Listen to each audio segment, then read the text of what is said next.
Hello good morning friends welcome to my channel Lalu blogger. आज मैं आपनालोকৰ ওচৰলৈ এটা ৰেচিপি আনিছো। ৰেচিপিটো হৈছে কচুৰ লতি আৰু এই কচুৰ লতি মই অলপমান নিউ ষ্টাইলত বনাম, গতিকে আহকচোন আমি ভিডিওটো আৰম্ভ কৰোঁ।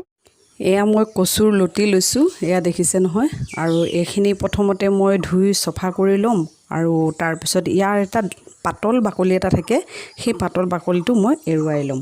প্ৰথমতে মই ধুই লৈছো, তাৰ পিছত আপোনালোকক দেখুৱাই আছো ইয়াৰ পিছত কি প্ৰসেস আছে।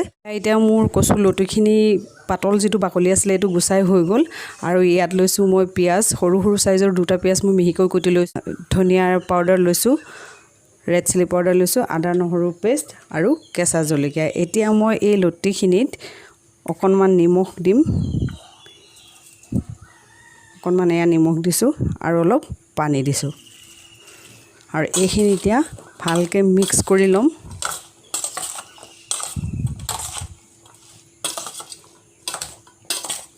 এয়া মোৰ মিক্স কৰি হৈ গ'ল আৰু এইখিনি প্ৰায় মই আধা ঘণ্টামান এনেকৈ ৰাখি দিম, কাৰণ ইয়াৰ এটা বিজলুৱা ভাৱ আছে আৰু সেই বিজলুৱা ভাৱটো নিমখে কাটি দিব। ঠিক তেনেকৈ আপোনালোকো কৰি ল'ব। মই এতিয়া কচুৰ লতিখিনি ধুই মেলি ৰেডি কৰি ল'লোঁ আৰু এতিয়া মই গেছত কেৰাহী বহাই দিছোঁ আৰু কেৰাহীখন গৰম হ'বলৈ দিছোঁ। এতিয়া তেলখিনি গৰম হৈ গ'ল আৰু এতিয়া মই পিঁয়াজখিনি ভাজি ল'ম, লগতে কেঁচা জলকীয়াখিনিও দি দিছোঁ।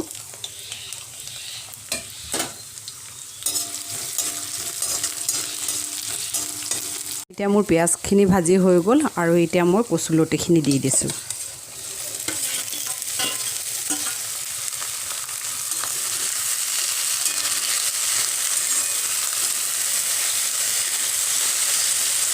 এতিয়া ইয়াত দিছোঁ সোৱাদ অনুসৰি নিমখ, আধা চামুচ হালধি পাউডাৰ আৰু এইখিনি এতিয়া মই আকৌ মিক্স কৰি ল'ম।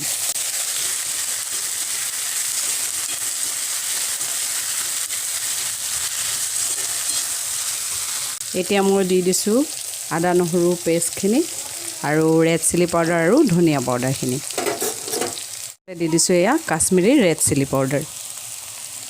আকৌ এতিয়া মই এইখিনি গোটেইখিনি মিক্স কৰি দি আছোঁ।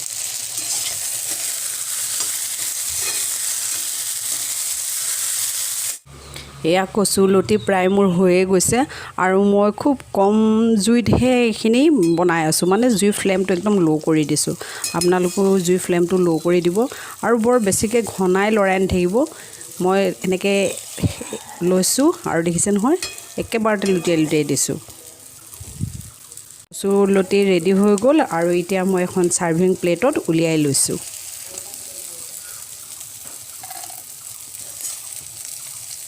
মোৰ এতিয়া কচুৰ লতি ৰেডি হৈ গ'ল আৰু মই এতিয়া আপোনালোকক চাৰ্ভিং প্লেটত চাৰ্ভ কৰি দেখুৱাইছোঁ। আৰু যদি আপোনালোকৰ মোৰ ভিডিঅ'টো ভাল লাগিছে তেনেহ'লে লাইক, কমেণ্ট প্লাছ ছাবস্ক্ৰাইব কৰিবলৈ নাপাহৰিব।